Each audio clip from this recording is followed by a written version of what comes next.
तो कहानी की शुरुआत होती है और हम जुंगबू नाम के एक लड़के को देखते हैं जो अपने पेरेंट्स के साथ एक फ्लैट में रहा करता था। जुंगबू को गेमिंग काफी पसंद थी। वो अक्सर अपने दोस्तों के साथ लाइव गेमिंग किया करता था। उसे पबजी गेम का काफी शौक था। वो सुबह शाम दिन दोपहर 24 घंटा पबजी खेलता ही रहता था। और एक दिन की बात है जब वो रोजाना की तरह अपने दोस्तों के साथ पबजी खेल रहा था और उस दिन उसके पेरेंट्स भी घर पे नहीं थे। वो गेम खेल रहा होता है तभी वो टीवी पे एक न्यूज को देखता है जिसमें बताया जा रहा होता है कि सियोल सिटी में एक डेडली वायरस फैल चुकी है। लोग इन्फेक्टेड होते जा रहे थे और एक दूसरे को काटते जा रहे थे। ये वायरस इतना फैल चुकी थी कि देखते ही देखते ये गवर्नमेंट के कंट्रोल से भी बाहर आ जाती है। जो लोग इन्फेक्टेड नहीं थे वो अपनी जान बचाने की कोशिश कर रहे थे। जुंगबू अपनी खिड़की से ये सारे नजारे देख रहा था। वो काफी डर गया था, वो काफी सहम गया था क्योंकि उसके पेरेंट्स भी उसके घर पे नहीं थे। उसे समझ नहीं आ रहा था कि वो क्या करे। असल में सियोल सिटी में जो वायरस फैला था वो एक ज़ॉम्बी वायरस था। उस वायरस के संपर्क में आते ही लोग ज़ॉम्बीज बनने लगे थे। इन्फेक्टेड होकर एक दूसरे को काटने वाले को वो भी ज़ॉम्बीज बन रहे थे। इसलिए हम देखते हैं कि शहर में चारों तरफ ज़ॉम्बीज फैल चुके थे। जुंगबू जब अपने दरवाजे को बंद करने वाला होता है तभी एक लड़का उसके फ्लैट में आ जाता है। वो जुंगबू से कहता है कि क्या वो उसका वॉशरूम यूज कर सकता है। जुंगबू सोच ही रहा होता है तभी हम उस लड़के को देखते हैं जिसकी आंखें अचानक सी लाल होने लगी थी और देखते ही देखते वो लड़का भी ज़ॉम्बीज बन गया था। लेकिन जुंगबू हिम्मत करता है और उस लड़के को फ्लैट से बाहर निकाल देता है और तुरंत से अपने दरवाजे को बंद कर लेता है। अब उसका डर और भी ज्यादा बढ़ गया था क्योंकि अब तो उसने अपनी आंखों के सामने ही ये सब देख लिया था। जुंगबू के फोन में उसके पेरेंट्स के मैसेज आते हैं और वो उससे कहते हैं कि वो खिड़की दरवाजे को बंद करके रहे। जुंगबू ने तो ये सब पहले ही कर रखा था। ज़ॉम्बीज अंदर ना घुस सके इसलिए वो मेन दरवाजे के सामने फ्रिज को रख देता है। वो सोशल मीडिया पर अपनी एक फोटो पोस्ट करता है और मदद मांगता है ताकि अगर कोई इंसान उसके आसपास बचा हो तो वो उसकी मदद करे। लेकिन कोई भी जुंगबू की मदद करने नहीं आया क्योंकि वो पूरा एरिया ज़ॉम्बी में बदल गया था। जुंगबू के पास एक ड्रोन होता है जिसे वो अपने फ्लैट से बाहर भेजता है। वो पाता है कि जगह जगह पे ज़ॉम्बीज पड़े हुए थे।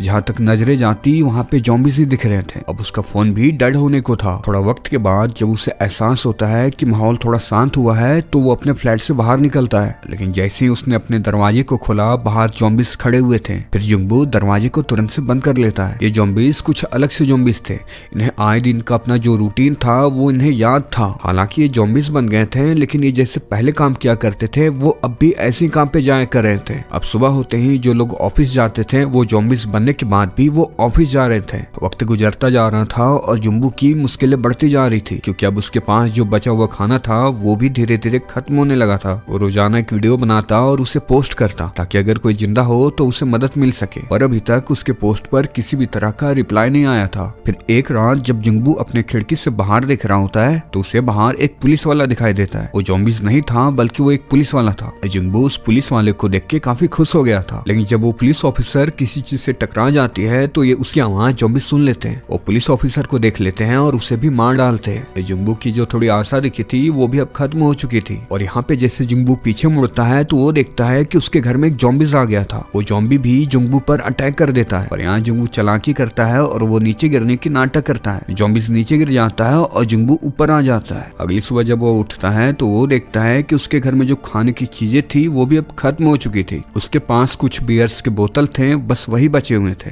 अब क्योंकि उसके पास खाना नहीं था इसलिए वो ड्रिंक करने लगा था। उसे जब भी ज्यादा टेंशन होती वो नशे में डूब जाता। उसे कई बार हेलुसिनेशन होते हैं कि उसके पेरेंट्स घर पे आ चुके हैं। पर जब वो नशे से बाहर आता है तो वो देखता है कि बस ये सिर्फ उसका एक वहम था। शहर में जैसा माहौल था अब भी वो वैसा ही बना हुआ था। उसे काफी गुस्सा आता है और वो अपने घर के सामानों को तोड़ने लगता है। और वो इतना गुस्से में था कि वो अपने रूम से बाहर आ जाता है और वो कुछ ज़ॉम्बीज को भी मार देता है। पर देखते ही देखते वहाँ पे और भी ज़ॉम्बीज आने लगे थे। जुंगबू तो अकेला था, वो उन सबसे नहीं लड़ सकता था इसलिए वो वापस से अपने रूम में चला जाता है। जुंगबू काफी परेशान हो चुका था। वो नहीं चाह रहा था कि वो भी बाकियों की तरह ज़ॉम्बी बन जाए इसलिए वो तय करता है कि वो अपने आप को खत्म कर लेगा। वो पंखे से जोड़कर एक फंदा बनाता है और उसे अपने गले में लगा लेता है क्योंकि अब उसे जीने की जो आशा थी वो अब खत्म हो चुकी थी। लेकिन इससे पहले कि उसकी सांसें चली जाती सामने वाली बिल्डिंग से कोई लेजर मारता है। वो लेजर की लाइट एक लड़की दे रही थी। जुंगबू उस फंदे को हटाता है और उसे देखता है। उसे यकीन नहीं हो रहा था कि उसके सामने वाली बिल्डिंग में एक लड़की थी। पर वो इतने दिनों से अपने फ्लैट में फंसा हुआ था उसे आज तक वो देख नहीं पाया था। जुंगबू को थोड़ा डाउट था पर वो देखने से वो समझ जाता है कि वो एक असल में एक इंसान है। अब ये दोनों सिग्नल के थ्रू रोजाना बात करने लगे। यूबिन ने अपने घर में एक ट्रैप भी बना रखा था। हम देखते हैं कि यूबिन के बनाए हुए ट्रैप में एक ज़ॉम्बीज भी फंस गया था। यूबिन को अपनी सुरक्षा करनी थी। वो ना चाहते हुए भी उस ज़ॉम्बीज को मार देती है क्योंकि अगर वो ज़ॉम्बीज को नहीं मारती तो वो ज़ॉम्बी उसे ही मार देता। यूबिन देखती है कि जुंगबू काफी भूखा है इसलिए वो उसे खाना देने के लिए एक रस्सी को उसके अपार्टमेंट में फेंकती है, लेकिन जिस बॉल के थ्रू वो रस्सी को फेंक रही थी वो रस्सी नीचे गिर जाती है। वो रस्सी से बंधी बॉल जुंबू तक पहुंच ही नहीं पाती है। तब जुंबू अपना ड्रोन भेजता है और उससे कनेक्ट होता है। ड्रोन की मदद से दोनों एक दूसरे तक रस्सी को पहुंचा लेते हैं। अब ये दोनों को जो भी सामान एक दूसरे को भेजना था ये भेजने लगते हैं, पर यूबिन ने गलती कर दी थी कि वो जो रस्सी वाली बॉल थी उसे ऊपर खींची नहीं थी और एक ज़ॉम्बीज़ उस रस्सी वाली बॉल को देख लेता है। वो देख लेता है कि वो रस्सी उसके फ्लैट तक जा रही है जहाँ पे यूबिन थी। वो ज़ॉम्बी रस्सी को खींचता है और वो रस्सी एक टेबल से बंधी हुई थी जो वो भी खिसकने लगती है। वो टेबल यूबिन से टकरा जाती है और वो बेहोश हो जाती है। अब यहाँ ज़ॉम्बीज़ के लिए ऊपर चढ़ना और भी आसान हो गया था क्योंकि यूबिन तो अब बेहोश पड़ी थी। अब ज़ॉम्बीज़ उस रस्सी के थ्रू ऊपर चढ़ने लगते हैं। फिर जब जुंबू यह देखता है तो वो उसकी मदद करता है। वो अपने ड्रोन को उन ज़ॉम्बीज़ की तरफ भेजता है। वो उनकी ध्यान भटकाने की काफी कोशिश करता है पर वो सफल नहीं होता है। एक ज़ॉम्बीज़ उसके ड्रोन को पकड़ लेता है और उसे तोड़ने की कोशिश करने लगता है। तभी हम देखते हैं कि यूबिन को होश आ गई थी और वो उस ज़ॉम्बी को नीचे गिरा देती है। वो उस ज़ॉम्बी का हाथ काट देती है और वो ज़ॉम्बी सीधा नीचे जा गिरता है। जुंबू ने जिस ज़ॉम्बी को मारा था उसके जेब से वो चाबी को निकालता है और वो उस ज़ॉम्बी की फ्लैट में चला जाता है। जुंबू के उसके यहाँ बहुत सारा खाना मिलता है, वॉकी टॉकी ईयरफोन्स मिलते हैं और माउंटेन हैकिंग का भी सामान मिलता है। जुंबू देखता है कि उसके घर में कोई सोया हुआ था और जैसे ही उस चादर को हटाता है तो वहाँ पे एक ज़ॉम्बीज़ लेटी हुई थी। तो पीछे से आकर एक ज़ॉम्बीज़ जुंबू पर हमला कर देता है और वो किसी तरह से अपनी जान बचाकर वहाँ से भाग निकलता है। उसे जो वॉकी टॉकी मिले थे वो एक यूबिन को भेज देता है और दोनों कोई उसी वॉकी टॉकी के थ्रू काफी दिन बात भी करते हैं। अब ये दोनों अकेले अकेले काफी दिनों से थे, इसलिए अब इन्हें एहसास भी होने लगा था कि किसी भी इंसान को अकेला रहना उसे पागल बना सकता है और अकेला कोई इंसान ज्यादा दिन नहीं रह सकता था। एक रात हम देखते हैं कि उस शहर में बारिश होती है। ये बारिश के पानी को स्टोर करते हैं और उसे भी पीने लगते हैं। रहते रहते उन ज़ॉम्बीज़ को भी पता चल गया था कि यहाँ पे दो इंसान अभी भी जिंदा है। फिर एक दिन वो सारे ज़ॉम्बीज़ इनकी फ्लैट की ओर आने लगते हैं। जुंबू यूबिन को बचाने के लिए उसी के ही बगल वाले रूम में कॉल कर देता है और फोन की घंटी की आवाज सुनकर सारे ज़ॉम्बीज़ उसके रूम में चले जाते हैं। अब ये दोनों तय करते हैं कि ये दोनों एक साथ ही रहेंगे। ज़ॉम्बीज़ का ध्यान भटक गया था इसलिए ये दोनों नीचे चले जाते हैं और दोनों मिलकर कुछ ज़ॉम्बीज़ को मारते भी हैं। ये भागते भागते वहाँ की सबसे ऊंची बिल्डिंग पे जाने लगते हैं। ज़ॉम्बीज़ भी इनका पीछा नहीं छोड़ रहे थे। तभी हम यहाँ पे देखते हैं कि इनके पीछे का आदमी आ गया था और वो उन ज़ॉम्बीज़ से इन्हें बचा लेता है। फिर वो आदमी उन दोनों को खाना देता है पर यूबिन को उस आदमी पे डाउट हो रहा था। पर ये दोनों भी काफी भूखे थे। इन्हें इतनी भूख लगी थी कि ना चाहते हुए भी उससे दिए हुए खाने को खा लेते हैं। फिर खाना खाते ही ये दोनों बेहोश हो जाते हैं। बेहोश होने के बाद वो इन दोनों को रस्सी से बांध देते हैं। दरअसल वो आदमी अपनी ज़ॉम्बीज़ बीवी के लिए इन्हें खाने के तौर पे देना चाह रहा था। वो सबसे पहले यूबिन को खींचता है और उसे अपनी ज़ॉम्बी बीवी की तरफ फेंक देता है पर तब तक जुंबू को होश आ जाता है और उस आदमी को गन पॉइंट पे ले लेता है। फिर यूबिन पीछे से उस आदमी का चेहरा ढककर उसे उसकी बीवी की तरफ ही फेंक देता है और उसकी ज़ॉम्बी बीवी भी उसे ही खाने लगती है। फिर गोली की आवाज सुनकर सारे ज़ॉम्बीज़ इनकी तरफ आने लगते हैं। यूबिन और जुंबू समझ गए थे कि अब इनके पास बचने का कोई भी चारा नहीं है और ये दोनों भी नहीं चाहते थे कि ये भी बाकियों की तरह ज़ॉम्बी बन जाए। इसलिए यूबिन जुंबू को कहती है कि वो उसे शूट कर दे, लेकिन तभी उन्हें कुछ हेलीकॉप्टर्स की आवाज सुनाई देती है। ये बाहर देखते हैं तो कुछ हेलीकॉप्टर शहर की तरफ उड़ रहे थे। ये दोनों तय करते हैं कि ये छत पे जाके उन्हें सिग्नल देंगे। फिर ये दोनों काफी सारे ज़ॉम्बी से लड़ते हुए छत पे चले जाते हैं। ज़ॉम्बीज़ तो इनका पीछा छोड़ ही नहीं रही थी। छत पे भी काफी सारे ज़ॉम्बीज़ खड़े थे। अब इनके लिए एक बुरी खबर ये भी थी कि वहाँ पे जो हेलीकॉप्टर्स थे अब वो वहाँ पे नहीं थे। सारे ज़ॉम्बीज़ इनकी तरफ बढ़ रहे थे और ये लगातार ज़ॉम्बीज़ पे फायरिंग करते जा रहे थे। दोनों समझ जाते हैं कि आज का दिन इनके लिए आखिरी दिन है, लेकिन तभी पीछे से एक हवा का झोंका आता है और हम देखते हैं कि वो हेलीकॉप्टर भी वहाँ आ चुका था। फिर हेलीकॉप्टर में बैठे लोग ज़ॉम्बीज़ को शूट करते हैं और इन्हें रेस्क्यू कर लेते हैं। अब हेलीकॉप्टर में आते ही इनका फोन का सिग्नल भी आने लगता है। इनके फ्रेंड, इनके रिलेटिव्स का भी मैसेज इन्हें आने लगता है। मैसेज को देखकर ये खुश होते हैं कि वो सब अभी भी बचे हुए थे और इसी के साथ ये कहानी यहीं पे खत्म भी होती है।